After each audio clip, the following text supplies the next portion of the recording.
تو میں کہتا ہوں ساری ذریت مل کے، وکیل، جج، جو بھی اس کے دھڑے میں ہیں، ہمیں وہ کتاب بتائیں جس سے اس نے کوٹ کیا ہے۔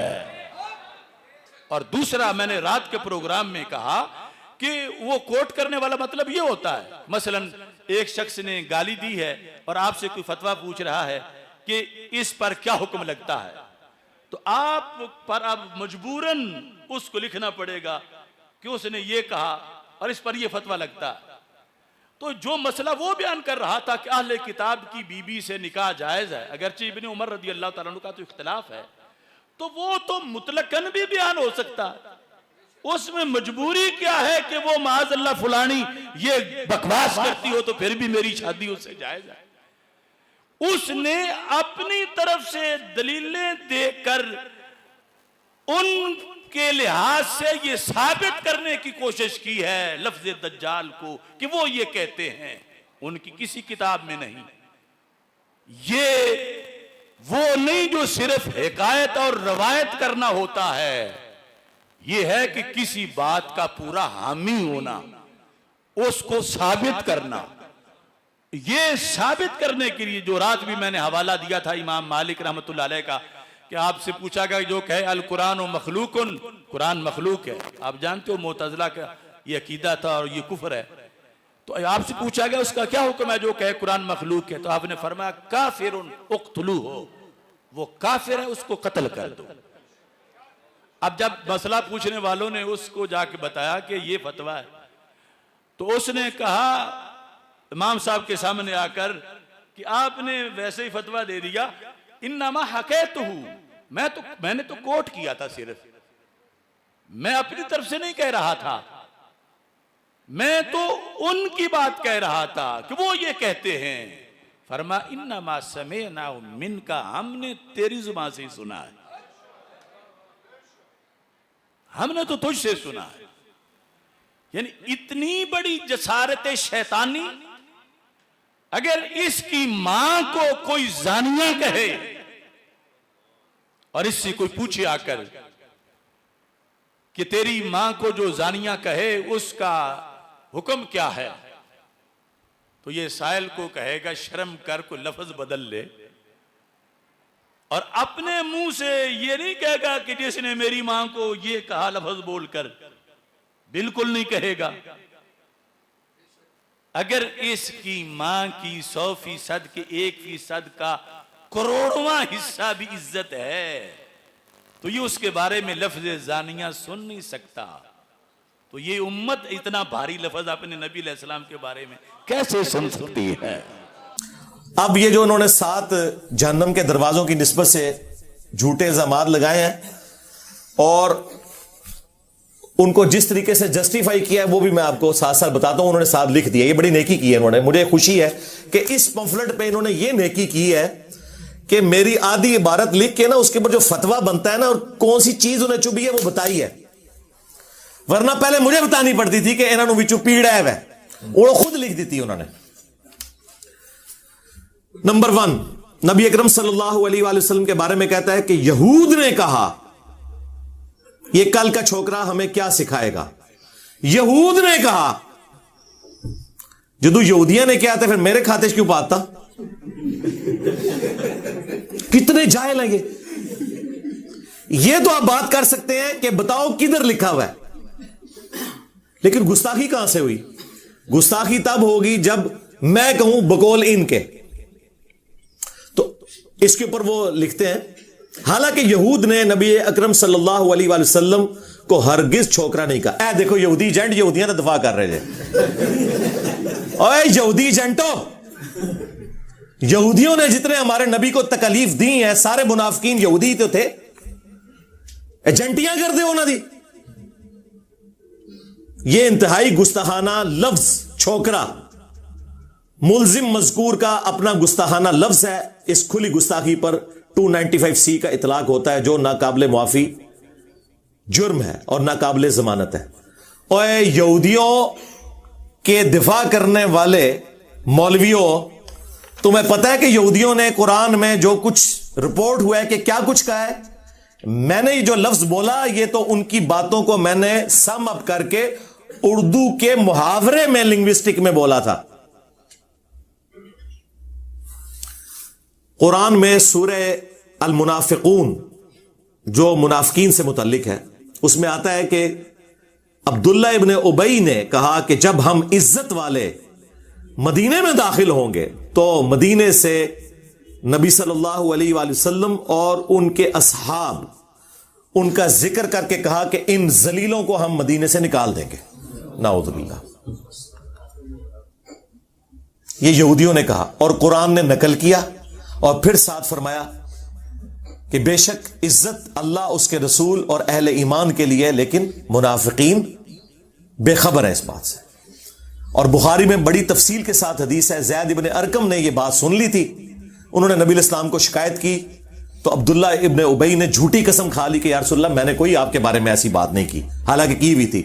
تو نبی علیہ السلام نے وہ جھوٹی قسم کو ایکسپٹ کر لیا، آپ کی شفقت تھی. لیکن وہ صحابی اتنے غمناک ہوئے کہ اللہ تعالیٰ نے ان کی دلجوئی کے لیے قیامت تک کے لیے قرآن میں آیت نازل کر دی اور اتنا گستاخانہ جملہ اللہ نے نقل فرمایا کہ یہودی کہتے تھے کہ جب ہم عزت والے مدینے میں داخل ہوں گے یہاں سے ذلیلوں کو نکال دیں گے. اسے کہا جاتا ہے نقل کفر، کفر نہ باشد، یعنی کفر کی نقل اتارنا کفر نہیں ہوتا. یہ بکواس اس نے کی. وہاں موجود تھے ایک نوجوان زید ابن ارقم، انہوں نے جا کے حضور کو بتا دیا. حضور نے بلایا، نہیں جی جھوٹ پتہ میں نے نہیں کہا، یہ چھوکرے نے پتہ نہیں کہاں سے سن لیا، یہ چھوکرا کیا ہے یہ، اور آپ اس کی بات مان رہے میرے معاملے میں. خاموش رہے حضور. پھر یہ آیات اتر گئی جس نے چھوکرے کو صحیح ثابت کیا کہ کہا انہوں نے یہ. تو حضور نے فرمایا کہ لڑکے کے کان میں غلط نہیں سنا تھا. پھر یہ آیات اتر گئی جس نے چھوکرے کو صحیح ثابت کیا کہ کہا انہوں نے یہ. تو حضور نے فرمایا کہ لڑکے کے کان میں غلط نہیں سنا تھا. پھر یہ آیات اتر گئی جس نے چھوکرے کو صحیح ثابت کیا کہ کہا انہوں نے یہ. تو حضور نے فرمایا کہ لڑکے کے کان میں غلط نہیں سنا تھا. پھر کافر کہتے تھے یہ مجنون ہے، نعوذ باللہ، یہ شاعر ہے، یہ دیوانہ ہے، اسے پریشان خواب آتے ہیں، اس نے ایک اجمی غلام رکھا ہوا ہے جو اسے پڑھاتا ہے. اور سب سے بڑھ کر ہماری ماں سیدہ عائشہ سلام اللہ علیہا کے اوپر تہمت لگا دی. یہ سارے الزامات اگر میں قرآن سے بیان کروں تو آپ یہ کہیں گے کہ میں نبی علیہ السلام کی توہین کر رہا ہوں. شرم نہیں آتی؟ چشتی رسول اللہ پارٹی بڑے تبدے جے کہ ساڑا نہ کیوں رکھا ہے. ہاں ہوں 90 لاکھ بول جائے گا تو ہاں 90 لاکھ دفعہ تے انشاءاللہ ہے چشتی رسول اللہ میں بھی کہہ بیٹھا کیونکہ میرے ویڈیوز تے تو پتہ لکھیں ہی جاندیاں نے. ہاں تو 90 لاکھ تو زیادہ دفعہ تے میں کہہ چکے ہیں وہاں یہ پارٹی چشتی رسول اللہ پارٹی. اچھا کہتے ہیں کہ چھوکرا لفظ بول دیا. چھوکرا لفظ اردو کے اندر ینگ بوائے کے لیے استعمال ہوتا ہے اور یہ قرآن میں لفظ موجود ہے. جب سورۃ الانبیاء میں آیا کہ ابراہیم علیہ السلام نے ان کے بت توڑ دیے نا اور بڑے بت کے کندھے کے اوپر کلہاڑا رکھا اور پھر ان کے بزرگان دین نے جب آپس میں میٹنگ کی کہ ایک نے ساڑھے بزرگان نال کام پایا ہے، انہوں نے کہا ایک چھوکرا ہے جدا نا ابراہیم ہے، اے اس دی شرارت لگ دی ہے. پھر سورۃ البقرہ میں سورۃ الانعام میں اللہ تعالیٰ نے نبی علیہ السلام کے بارے میں فرمایا کہ یہ یہودی ان کو اس طرح پہچانتے ہیں جس طرح اپنے بیٹوں کو.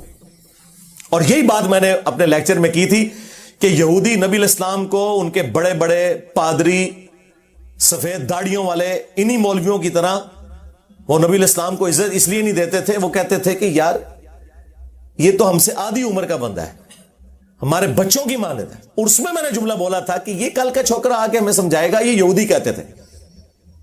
اب یہ پوری بات تھی جو ایک شستہ اردو میں جو محاورتاً لفظ استعمال ہوتا ہے. پھر آپ کو پتا ہے جب بھی ہم کوئی دینی بات کریں اللہ تعالیٰ کی غیبی مدد ہمارے ساتھ آتی ہے. وہ ایسے آئی کہ اچانک چند ہفتے گزرے تھے، سب سے زیادہ ہنگامہ کھڑا کیا تھا بریلویوں نے اور ان کے اعلی کار بنے ہوئے تھے وہابی گلے پھاڑنے والے. وہ ہر جمعے میں نا یہ جملہ ریپیٹ کرتا تھا معاذ اللہ. اچھا انہوں یہ بھی نہیں پتا اے معاذ اللہ نہیں ہوتا، معاذ اللہ ہوتا ہے. میرے بھائیوں وہ بدبخت جو جہلم کا بیٹھا ہوا معاذ اللہ اس نے رسول اللہ کے بارے میں اتنی بڑی ہرزہ سرائی کی اور جھوٹ بولا ہے. اس نے کہا ہے کہ یہودی کہتے تھے کہ رسول اللہ صلی اللہ علیہ وسلم معاذ اللہ ثم معاذ اللہ. ہم یہ لفظ نہیں کہہ سکتے, کل کے چھوکرے معاذ اللہ. اونٹ ہی کر لی پیش.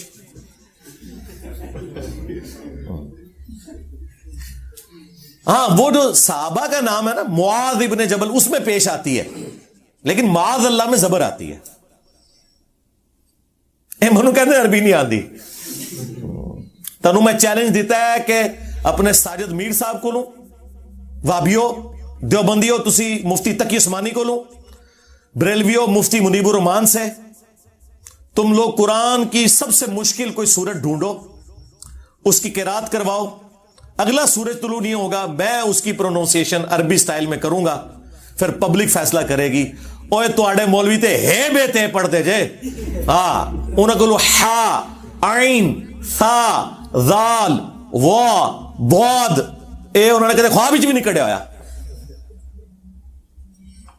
اور دیکھ لیں ٹائم قیامت تک ہے, لے کے آؤ. اللہ کی غیبی مدد کیسے آئی کہ وابیوں کا سب سے بڑا مولوی جو تمام رمضان نشریات میں تمام چینلز پہ بیٹھتا ہے, اور رات کو میرے ساتھ جی ٹی وی پہ بیٹھا ہوا تھا صلح حسن پہ, میں نے ان کی طبیعت صاف کر دی ہے.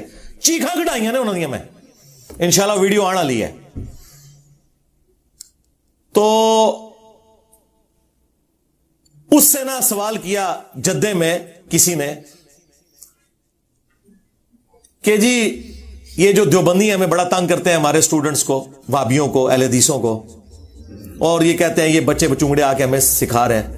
تو پتہ خلیل الرحمان جوید نے کیا جواب میں کہا کہ یہ تو ہمیشہ ہوا ہے, جب کبھی کوئی نبی کسی امت میں گیا دعوت لے کر, تو اس امت کے جو بڑے بزرگ ہیں نا وہ کھڑے ہو جاتے تھے نبیوں کے مقابلے پر اور کہتے تھے کہ کیا یہ داڑیاں ہم نے دھوپ میں سفید کی ہیں, یہ کل کا چھوکرا آ کے ہمیں سمجھائے گا.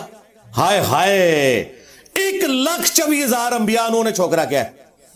دنیا میں آنے والے ہر پیغمبر کے ساتھ اس کی قوم نے جو پہلا اعتراض کیا بنیادی وہ یہی تھا کہ ہمارے باپ دادا پاگل تھے, انہوں نے کیا داڑیاں دھوپ میں سفید کی تھی, کیا ان کو کچھ پتہ نہیں تھا یہ کل کا چھوکرا آ کر ہمیں یہ سمجھانے لگا ہے دین, یہ کل کا چھوکرا آ کر ہمیں یہ سمجھانے لگا ہے دین, یہ کل کا چھوکرا آ کر ہمیں یہ سمجھانے لگا ہے دین.